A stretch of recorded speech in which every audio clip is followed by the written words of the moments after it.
Screen پر جو آپ پہلی تصویر دیکھ رہے ہیں یہ مصر کی خوبصورت ملکہ ٹیا کی کمپیوٹرائز تصویر ہے کہ حقیقت میں وہ کیسی لگتی تھی۔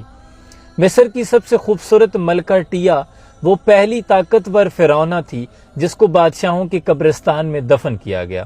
یہی وہ پہلی خاتون فرعونہ تھی جس کے دستخط شاہی اور سرکاری خطوط پر بھی ملتے ہیں۔ ملکہ ٹیا اخناتن بادشاہ کی والدہ اور بادشاہ توتن خان کی دادی تھی۔ یہ وہ پہلی خاتون فرعونہ تھی جس نے بابل کے بادشاہوں سے ملاقاتیں کی۔ اس نے اپنے محل کے اندر سب سے خفیہ احرام بھی بنوایا ہوا تھا۔ اس نے اپنے محل کے اندر خود کو منسوب کرنے کے لیے مخصوص ٹائٹلز رکھے ہوئے تھے، جیسے کہ مصر کی دیوی آمون کی ساتھی، شاہی خاتون میں سب سے عظیم، دیوتا را کی طاقت، ہمیشہ خوبصورت رہنے والی ہورس کی دیوی اور دیوتا را کی عظیم پجارن۔ آپ دوسری تصویر دیکھیے کہ اس دیوی کے ساتھ پھر کیا ہوا۔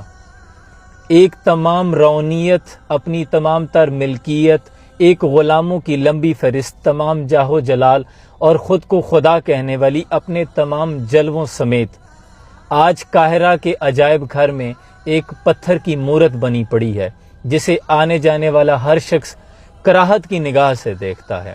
جو لوگ اس مختصر زندگی کی لذت کو پانے کے لیے ہر گناہ اور جرم کا ارتکاب کرتے ہیں، خوف خدا دل سے نکال دیتے ہیں اور حق اور سچ کو حقیر جان کر اپنی انا کو خدا بنا لیتے ہیں اور خود کو خدا سمجھنے لگتے ہیں، وہ لوگ پھر ایک روز اسی ملکہ ٹیا کی طرح کسی ویرانے میں پتھر کی مورت بنے پڑے ہوتے ہیں۔ اور افسوس اور المیہ یہ ہے کہ ہمیں سب کچھ ادراک ہونے کے باوجود ہر صاحب اختیار خود کو خدا سمجھ لیتا ہے۔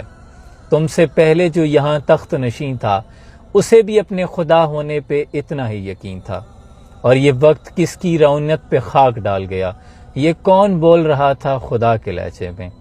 صبح کے تخت نشین شام کو مجرم ٹھہرے، ہم نے پل بھر میں نصیبوں کو بدلتے دیکھا ہے۔ اللہ کریم سے دعا ہے اللہ عجز اور شکر کرنے والے بندوں میں شمار کرے۔ سلام پہنچے۔